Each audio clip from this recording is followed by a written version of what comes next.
those kids. Glitter tubes destroyed, glitter everywhere. My eldest still has glitter in her hair a week later, but everyone had a glitter high and we all felt better for it. I was going to say, I bet they had the time of their life. Yeah, those cardboard boxes, my friends, are beautiful. A little side note on glitter, I like to use glitter and put it in Play-Doh. It makes the Play-Doh really pretty, but actually, like once you knead it into your Play-Doh, it doesn't go everywhere. So if you want to like get glittery but not have it too messy, that's another idea.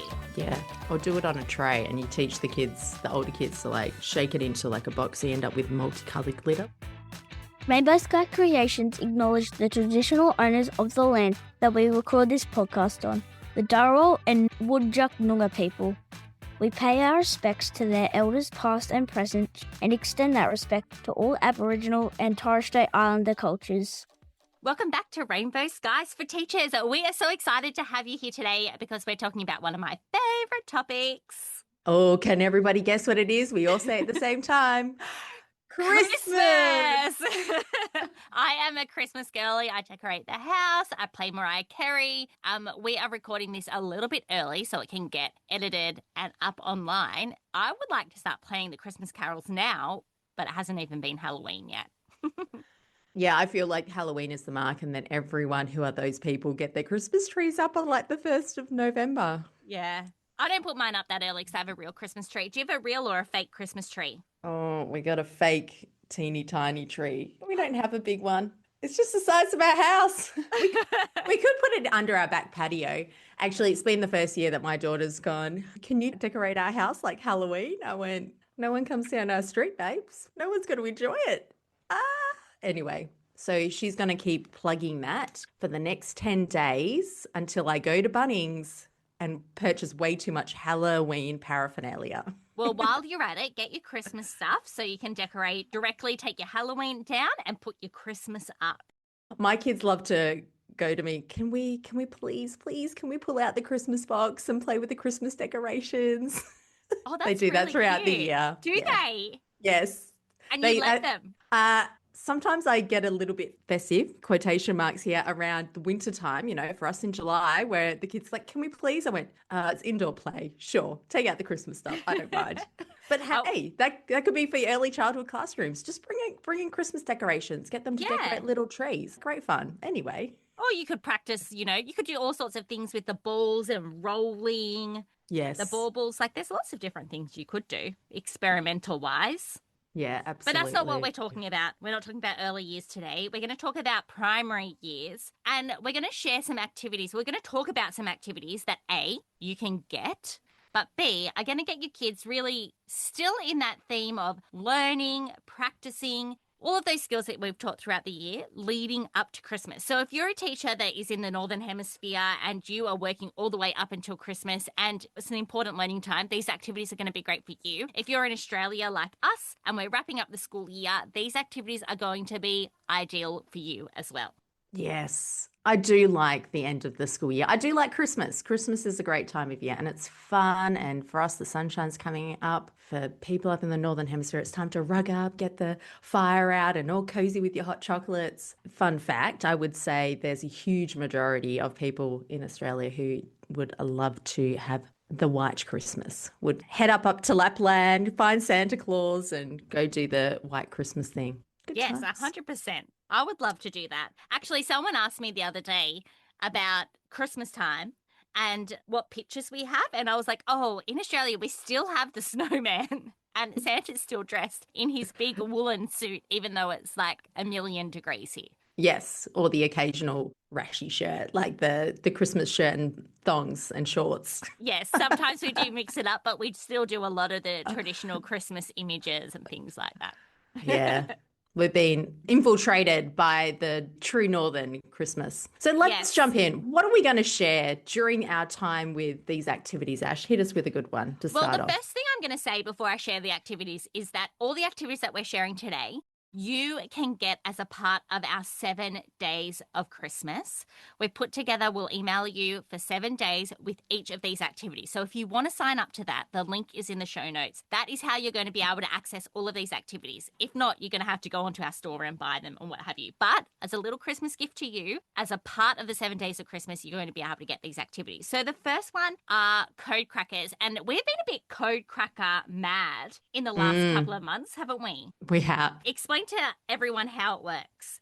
So we provide you, think of like an escape room, right? Yeah. We give you a storyline, we set the scene. And for example, we have who stole the Christmas presents. And from there, the students have to solve different clues. We provide up to 5 clues. And from that, they cull a suspect list. So every clue gives them a tip to who it might be, and they rule out people who aren't suspects for stealing the Christmas presents. And then for our early years, we have it set up slightly differently, where it might be, where's the stolen Christmas present being taken to? So they're ruling out locations, not going through a large list of like 20 suspects for our older students. So they're having to use their mathematical skills, their problem solving. Kids can do it independently, but I think it's really fun when they do it as a team and they all kind of share, whoa, did you all get the same answer as me? So yeah, we've got a free one for now, grades 1 and 2, and also for grades 3 to 6. Yes, we've just been working on the grades 1 and 2 ones because we had them out for the grades 3 to 6 for quite a while, and people kept saying, we want ones for younger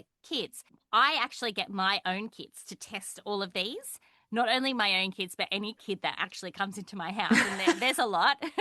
I always say, here, have a go at this code cracker. There has not been a single child. I've had kids from grade 1 all the way to grade 6. There hasn't been a single child that hasn't said after they've done the code cracker, that was really fun. Even though I'm really just testing them to see if there's any errors or anything we need to fix. So they are a crowd pleaser. They are really fun. And they have that sense of finishing it and finding out where the location is or... Accomplishment, right? Like everyone loves to be a bit of a detective and work it out and go, oh, yes, I did it. They'll be coming into your inbox. Yeah, number 1 is code crackers or escape rooms. Okay, number 2, Alicia. Oh, it's a favourite of ours. You know. Yes, you know. We are going to share with you some festive card activities. As you know, we're big fans of hands-on learning, and we think playing cards, cards in particular, are a great tool that you could be using. So if you've been going, I'm not sure, this is your time. We will give you some free templates and you'll be able to bring out the cards and get students practicing their number skills. It's all math related. You know us, we love our numbers. So that's one of my favorites. Yeah, it's one of my favorites too. You can pull them out, fast finishes, little group activities, getting everyone to get into maths, or it would be a really good random maths lesson, when you're having one of those odd days where there's different events and things going on. Okay, everyone, we're going to get in, we're going to work on some of these, games. The kids are going to be super engaged, so tick. They're going to be practicing some skills, so tick. Yeah, I used to like to pair this up. Usually there's a special Christmas assembly or the farewells to the year 6s. That would usually happen in the mornings, and the kids would come in after that kind of on this bit of a high and needing to move, and I would have set up little maths activities, and this would be one that I would have right in there, and they would just be like, oh, great. This is also good. I don't know if some people do this. I'm trying to think of sometimes when the end of the year you might be doing buddy classes or they're catching up with their buddy classes. These are always fun ones to do. Or even if some people do transition days in Australia, or Northern, down New Zealand, we sometimes do transition days because sometimes it gets ridiculously close to the end of the year, and this can be a fun thing to do as well. So just a thought. Yeah, great way to see how kids work together, how they work with hands-on materials, what sort of things you're going to need to put into place next year when they become your class. Yes. Remember or how you've trained your class so well this year that you go, oh my gosh, remember to do that again next year. Yes. It's always one you've got to get your head around. Our next one, which is really good for the same sort of thing. And in this particular email, you're going to be getting 2 resources, one for sort of grades 3 to 6 and one for the earlier grades. Our Flip It games. Now, you can buy these on TBT, but we're sending them out as a part of this special 7 days of Christmas. We've got Christmas-themed Flip It games where they're practicing their times tables. And we've got Christmas-themed Friends to 10 games as well. These are another really good one, like what you said. having them out as math stations. You know what? You could even have out math stations every day of the week with different Christmas activities. The kids would love it. You could, even if you were really wild and your class was very well trained, you could even get them to go and choose a different station that they want to work at for that day. I've had classes that would work and classes that absolutely would not work.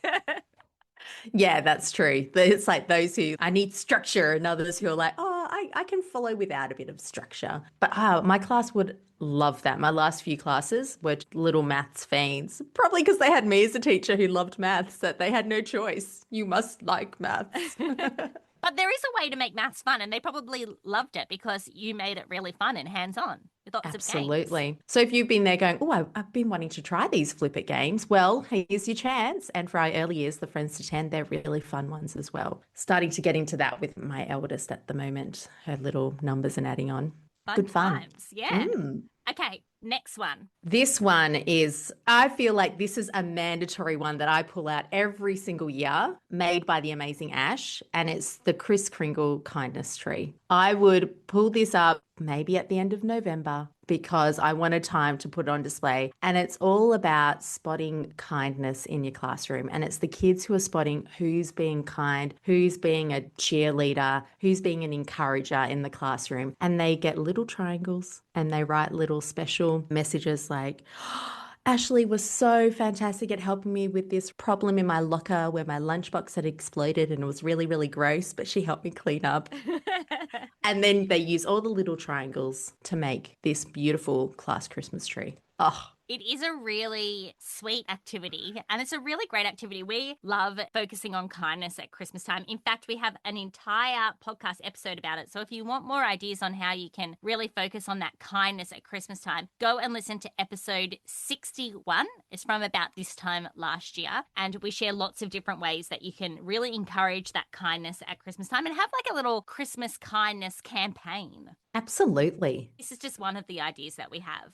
Absolutely. And it's one of the activities that lasts for a good duration. It's not one and done. You start it and then you just see the kids who notice it. And you probably notice your really empathetic kids, your emotional IQ kids will kind of lead for this into days. And you'll get this amazing find a space in your classroom to decorate. Even if you're doing it later in the year where you've already pulled down some of your class displays and you need a space to fill, like you don't want it to feel completely bare. This is a really nice one to keep up because then you can just pull it down on the last day. Yeah. And you're done and pop it in the recycling bin. Boom. I hate that when the class is all bare at the end of the year. Yeah, my fun little trick is to have a maths lesson. This is a little bonus one, guys, where I just cut up, or you can get the kids to do it. You just give them, for the younger years, I would cut the paper. For the older kids, I would give them some scissors and we do paper chains. So I just give them heaps of green and red paper because I've forgotten to use it throughout the year from the art cupboard.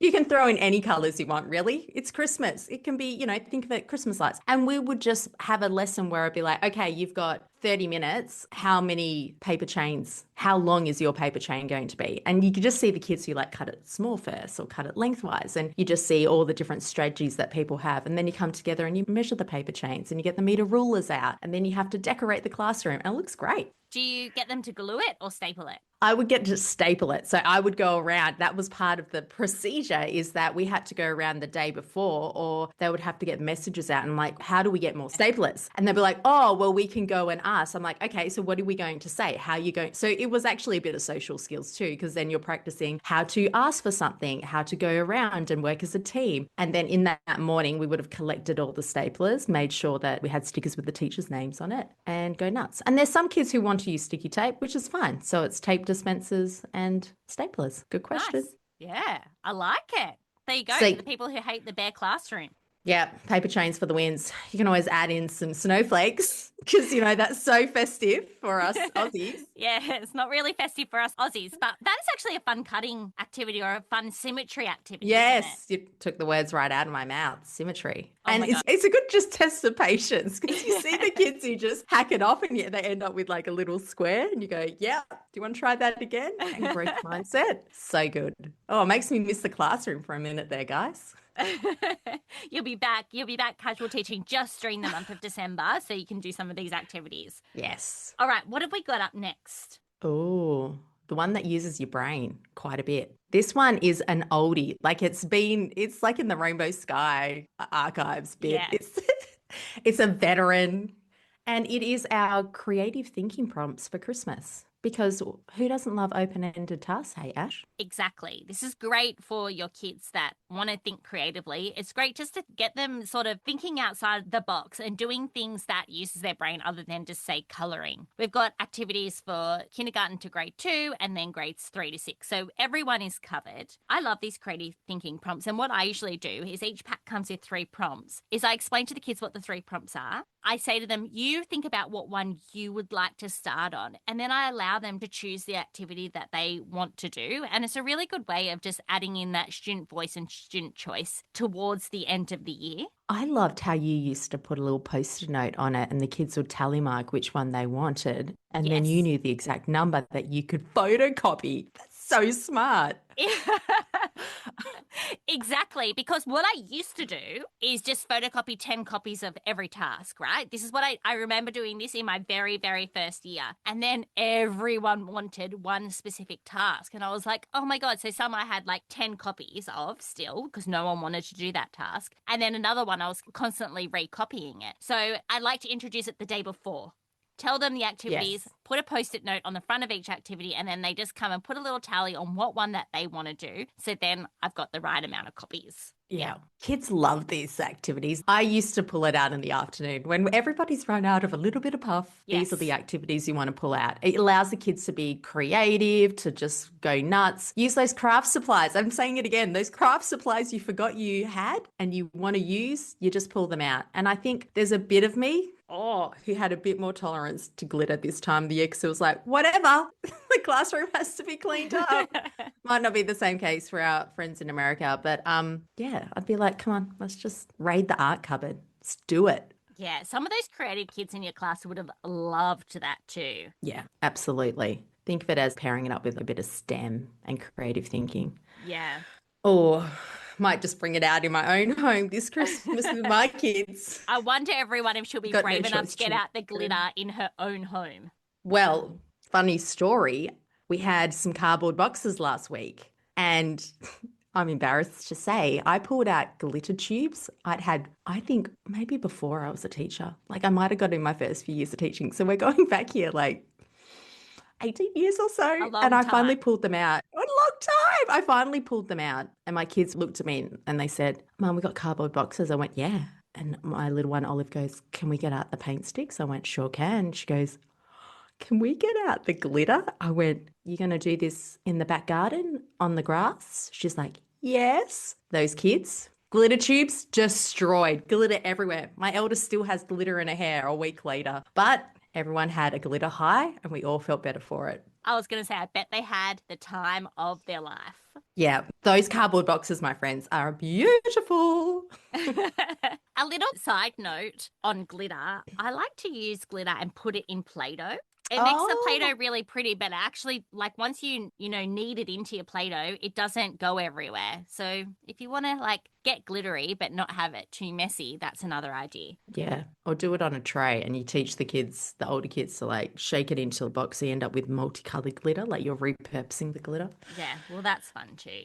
Anyway, Okay. but yes, you got to Enough suck yourself about up for glitter. glitter. Oh no, sorry everyone. Got a bit excited there.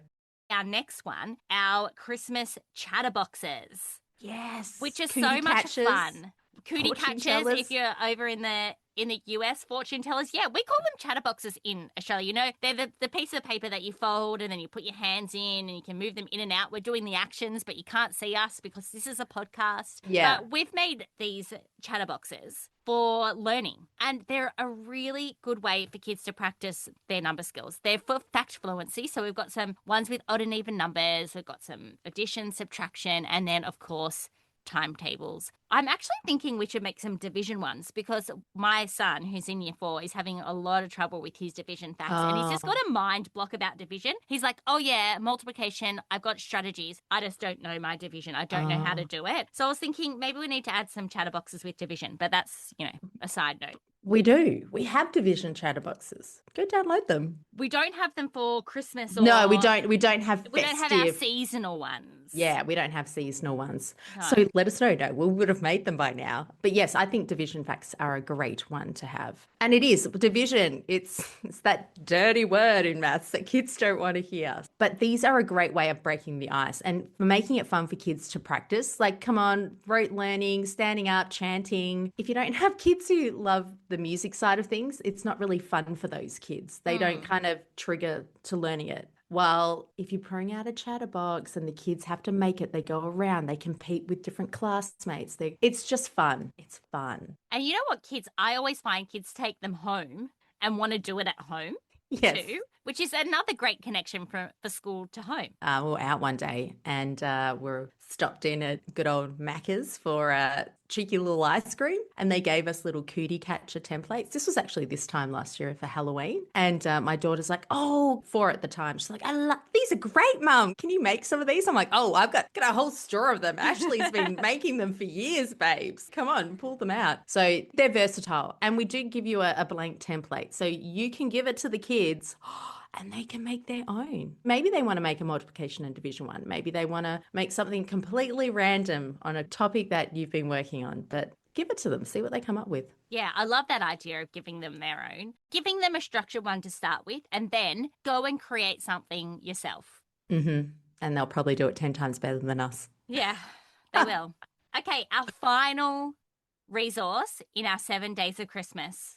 Oh, this one's our favourite. It has. It's been around for years. It's in a beautiful Christmas tree, everybody. Can we all guess what it is? Come on, tell us, Ash. It is a Christmas-themed number of the day because you know we love number of the day, but kids love seasonal things. They get on board when they're excited about topics. It's a great way to mix the seasonal topic with a little bit of learning. It's in the shape of a Christmas tree. So again, you can pop it up in your classroom if you want to have like a little bit of that festive feel, but you don't have to. It's a great way to assess. Yes. In a fun way, if you want to assess their number skills. Again, Alicia and I, all of our numbers of the day have not got a specific number on them. So you can get kids to roll dice, pick out cards, select a number of their choice. You can get kids to be working on 2-digit numbers, 3-digit numbers, 4-digit numbers. So it's really easy for differentiation depending on the level that they're at. It's a winner. It is. And then they can colour it and put glitter on it. Like, so good. I'm kidding. Enough with the glitter. So these resources we're going to send to you over the 7 days of Christmas, some of them are actually paid resources. So they'll be a little treat in your inbox. And sometimes there are moments at the end of the year, and we know you're running out of puff. And so just think something is going to land in your inbox in that first week of December, and it's going to be a resource we guarantee that you can use in the classroom with your students. It's just the best. Yeah. And they're all print and go too. So it's not like you have to print it out, get it organized, cut up little pieces. Every single one of these activities, all you need to do is print them and bam, you can teach them. Some of them you will need cards. Other than that, you're good to go. Yeah, absolutely. And we're all about student choice. So there's activities in there your kids are going to love and they'll be allowed to take the lead on. So think of those flip it games, for example, is you print them all out from 2 to 12 and the kids go, oh, I really just want to work on my 12 times tables. I don't think, actually, I used to hear kids saying that because it has a pattern. They'd like it. Well, kids, you're like, I'm really struggling with my 6s. Kids never want to work on their 8s, do they? No, 7s and 8s always kind of get a bad rap, don't they? They're the worst. I mean, if you've got a really awful class, maybe you could just print out the times 7 and times 8 and say, they're the ones we're doing, guys. Well, you should just print out the 6, 7. Oh, yeah, you can print out the 6, 7. Good times. Oh, look at us old people getting in with the trends. He'll be dead by Christmas time, I'm sure. Us old people have killed it.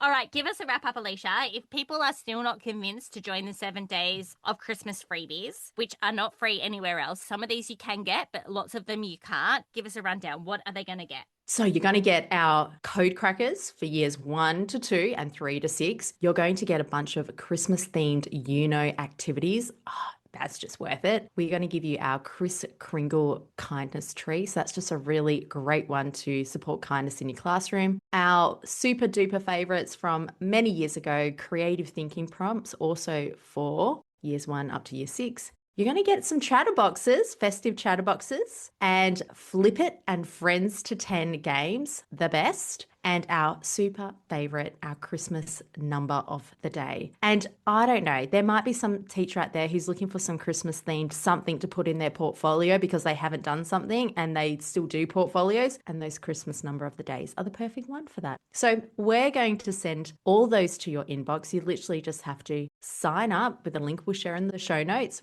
to the email list. Then starting, I think we've got it logged in for either December 2nd or December 3rd. That first week, you'll receive a freebie in your inbox, and then we'll do that for another 6 days. And you never know, we get a little bit carried away that we might give you even something more at the end. So come along. Join us. Join us. It's fun. Join into the Christmas spirit. Get into it like we are. Yeah, we'll be throwing that digital glitter your way. We sure will. All right. With all of the glitter talk, we're going to wrap it up. Yep. Can you lead us out, Alicia? Thanks for choosing to listen to Rainbow Skies for Teachers, the go-to show dedicated to teachers who want to make a big difference in education. If you enjoyed the episode, please leave us a 5-star review or share the episode with a friend, because there are rainbows ahead, my friend. And together we're unstoppable.